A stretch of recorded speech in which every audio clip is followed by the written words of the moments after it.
Good morning, students.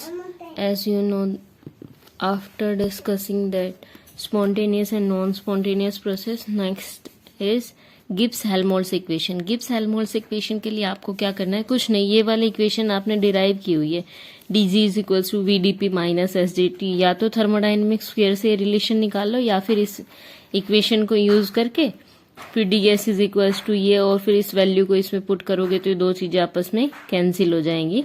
आपके पास क्या बचता है, ये vdp minus S D T. जब आप dp को जीरो कर देते तो क्या आ जाती है, माइनस एस। अगर इसको डेल्टा एस करोगे, मतलब आप S2 माइनस S1 निकालोगे तो क्या आएगा आपके पास, d डेल्टा जी G2 माइनस G1 आ जाएगा, और डेल्टा में चल रहा है ये तो क्या आ जाएगा, d delta G by D T is equals to minus delta S. ठीक है, इस वैल्यू को, डेल्टा एस की वैल्यू को हम किस में पुट कर दें, इस वाली में, तो आपके पास क्या आ जाएगा, delta G is equals to delta H plus T D by D T delta G. ऐसे ही अगर a is equals to U plus P V वाले से आप निकालोगे आपके पास में, तो आपके पास डेल्टा a में और डेल्टा u में रिलेशन आ जाएगा कि delta a is equals to delta u plus T D by D T P D by D P delta u by del, ऐसा करके देख लेंगे। उन दोनों ही इक्वेशन को, इस वाली को भी हेल्महोल्ट्ज इक्वेशन बोलते हैं और उसको भी Helmholtz equation, Gibbs Helmholtz equation ये है, गिब्स हेल्महोल्ट्ज इक्वेशन ही वो है आपके पास।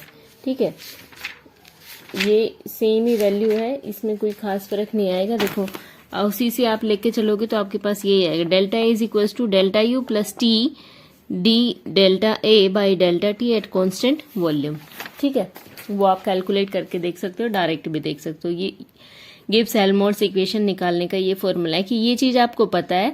ऐसे ही सिमिलरली आपको D delta U by D T is equals to delta S में आपको रिलेशन पता है, उसको पुट कर दोगे आप, ये निकल जाएगा। उसके बाद आती है नर्नेस थ्योरम कि आपके पास फर्स्ट लॉ और सेकंड लॉ ये कहता है, फर्स्ट लॉ ये कहता है कि भाई अगर आपको टेम्परेचर पता है तो वहां पे आप एंथैल्पी निकाल सकते हो, या एंथैल्पी पता है। फर्स्ट लॉ ये कहता है कि हमें एंथैल्पी की वैल्यू पता होनी चाहिए, हम ये बता सकते हैं कि यहाँ पे कितनी वैल्यू होगी हीट की। ठीक है, सेकंड लॉ ये कहता है कि डेल्टा एस पे डिपेंड करता है एंट्रोपी पे, कि अगर मेरे को टेम्परेचर पता है तो मैं कहीं से ना कहीं से एंट्रोपी निकाल लूंगी, क्योंकि मेरे को डेल्टा जी पता है, डेल्टा एच पता है। ये दोनों चीजें फेल हो जाती है जब थर्ड लॉ आता है। थर्ड लॉ क्या कहता है, फेल क्या है, तीनों के अपनी अपनी बातें हैं, किसी का एक्सपेरिमेंटल प्रूफ नहीं है। First law, second law, third law.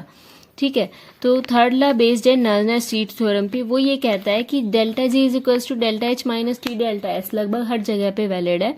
जैसे आपके पास टेम्परेचर जीरो की तरफ जाता है, मतलब टेम्परेचर आपका डिक्रीज होना शुरू होता है, तो ये वैल्यूज जो इनमें डिफरेंस था वो अप्रोक्सीमेट खत्म होता चला जाता है डेल्टा जी और डेल्टा एच में, और ये इतने क्लोज आ जाते हैं कि एक दूसरे के बराबर आ जाते हैं, और अप्रोक्सीमेट इनकी वैल्यू कितनी हो जाती है, जीरो हो जाती है।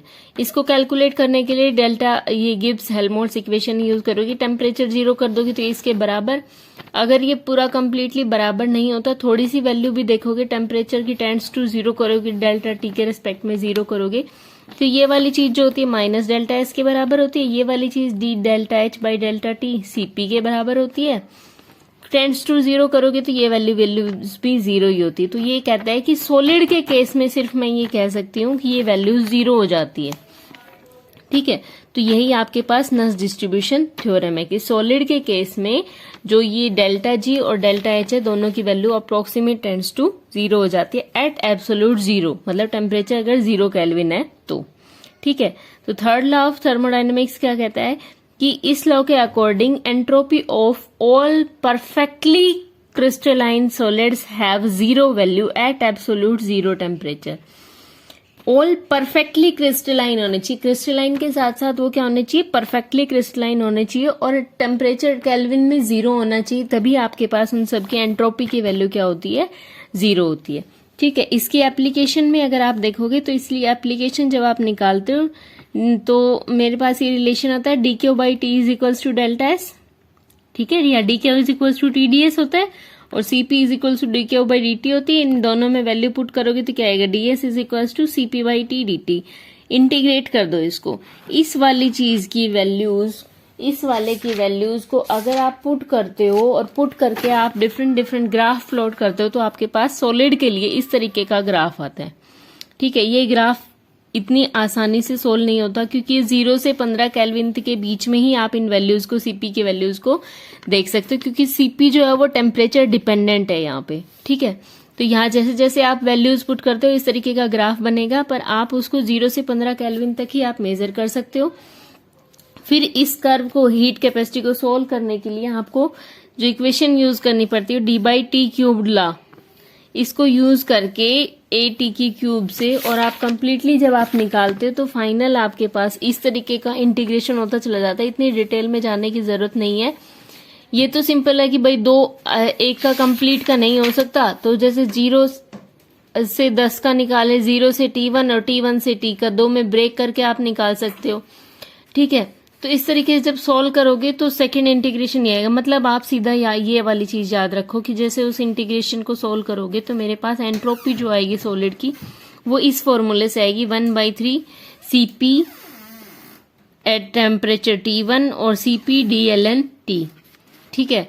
अब आपको, जब आपको सारी एलोट्रोपिक फॉर्म्स में देखते हैं, जब भी हम किसी की एंट्रोपी निकालते हैं सॉलिड की, तो वो सॉलिड मेल्ट भी हो सकता है, ठीक है। तो वहां पे आपको ये वाला फॉर्मूला लगाना है, 1/3 Cp at temperature T1 plus T1 से T2 Cp DlN T, इसको सोल्व करना है, प्लस ΔH वेपोराइजेशन ट्रांजिशन, जो भी आपके पास ट्रांजिशन उसमें हो सकती है, बाई टेम्परेचर T। इस सम का सम करके आप यहाँ पे एंट्रोपी निकालोगे, ठीक है। ऐसे जब लिक्विड की, सॉलिड की लिक्विड की कन्वर्जन की बात होती है तो फिर उसमें ये सारी एंट्रोपीज ऐड हो जाती है कि एक सॉलिड, एक लिक्विड, दूसरा सॉलिड, दूसरा लिक्विड, दूसरा गैस, ये सब्सटेंस में ये चीज वैलिड होती नहीं है, ठीक है। तो इन सबको ऐड करके निकालते हो। इसमें इस तरीके का आपसे न्यूमेरिकल पूछा जाता है, दिस इज इम्पोर्टेंट, कि अगर डेल्टा एस आपको निकलवानी है तो एक ये वाला पार्ट था, दूसरा ये वाला पार्ट था, तीसरा ये वाला पार्ट, आप तीनों को ऐड कर दो, आपके पास टोटल एंट्रोपी आ जाएगी। ये जो चीज थी, ठीक है, ये फॉर्मूला ही इंपॉर्टेंट है कि ये वाली चीज आप कैलकुलेट करके उसके बाद ये ग्राफ ड्रॉ कर दो। कि इस ग्राफ को इजीली सोल्व नहीं कर सकते तो हम टी क्यूब लॉ को यूज करते हैं, और टी क्यूब लॉ को यूज करने के बाद उसका इंटीग्रेशन करने के बाद मेरे पास जो रिजल्ट आता है, दिस इज दैट, ठीक है। इसके अंदर 1/3 Cp आपको पता होगा, यहाँ पे Cp की वैल्यू गिवन होगी, टेम्परेचर की वैल्यू आप T1 T2 दोनों आपको पता होगी। कौन सी ट्रांजिशन फॉर्म चेंज हो रही है भाई, अगर वेपोराइजेशन हो रहा है तो डेल्टा एच वेपोराइजेशन बाई जिस टेम्परेचर पे हो रहा है वेपोराइजेशन, वो टेम्परेचर आ जाएगा। मेल्टिंग हो रहा है तो मेल्टिंग आ जाएगा, ठीक है। तो ये हो गई इसकी एप्लीकेशन।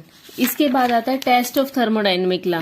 टेस्ट में कुछ नहीं है, आप थ्योरेटिकली पढ़ सकते हो, थ्योरेटिकल पार्ट है कि किस किस तरीके से भाई स्टैटिस्टिकल मैकेनिक्स से आप एंट्रोपी निकाल सकते हो, एलोट्रोपिक फॉर्म्स को ऐड करके आप निकाल सकते हो, ये वही चीज है, इसमें कुछ नया नहीं है। उसके बाद आपके पास आता है कि थर्ड लॉ, इसके एप्लीकेशन के बाद कि रेजिडुअल एंट्रोपी क्या होती है। रेजिडुअल एंट्रोपी क्या कहती है कि थर्ड लॉ ऑफ थर्मोडायनेमिक्स से जो आपने एंट्रोपी निकाली उस एंट्रोपी को हम थर्मल एंट्रोपी बोलते हैं, ठीक है। बट स्टेटिस्टिकल मैकेनिक्स के अकॉर्डिंग एंट्रोपी जो निकलती है उसको रेजिडुअल एंट्रोपी बोलते हैं, क्योंकि थर्मल एंट्रोपी जो है थर्ड लॉ ये कहता है कि सब क्रिस्टल्स के लिए, for all crystals, perfectly crystals, the entropy की वैल्यू जो होगी at temperature T is equals to 0 kelvin, entropy की वैल्यू 0 होगी। बट एक्चुअल में ऐसा नहीं होता है, क्योंकि हम जिस अरेंजमेंट को परफेक्ट मानते हैं वो खुद तो ऐसे देखने में तो परफेक्ट है, बस विद इन द मॉलिक्यूल उसकी अरेंजमेंट चेंज हो जाती है। जैसे AB है, CO है, OC बन जाएगा, सॉलिड CO की फॉर्म में एग्जिस्ट करता है आपके पास, तो मॉलिक्यूल में रैंडमनेस आ जाती है क्योंकि इसमें डिसऑर्डर हो गया है, सिमिलर नहीं है। और वहां पे वो चीज 0 इसीलिए थी क्योंकि वहां पे डिसऑर्डर 0 था, वहां पे कोई डिस्टरबेंस था ही नहीं एंट्रोपीज के बीच में, ठीक है। तो ये S entropy, K Boltzmann constant, L and W number of arrangement, probability of number of arrangement, ये आपके पास गिवन होगा किसी न्यूमेरिकल में। आपसे अगर रेजिडुअल एंट्रोपी कैलकुलेट करवाता है तो K Boltzmann constant is equal to NR होता है, N नंबर ऑफ मॉलिक्यूल मतलब एवोगैड्रो नंबर, और R universal gas constant 2.303 log W की वैल्यू आपके पास नंबर ऑफ अरेंजमेंट्स गिवन होगी, वहां से आप कैलकुलेट कर सकते हो। तो इसके साथ आपका आई थिंक सिलेबस फिनिश है और आपसे बात कर लेंगे, ठीक है। Thank you.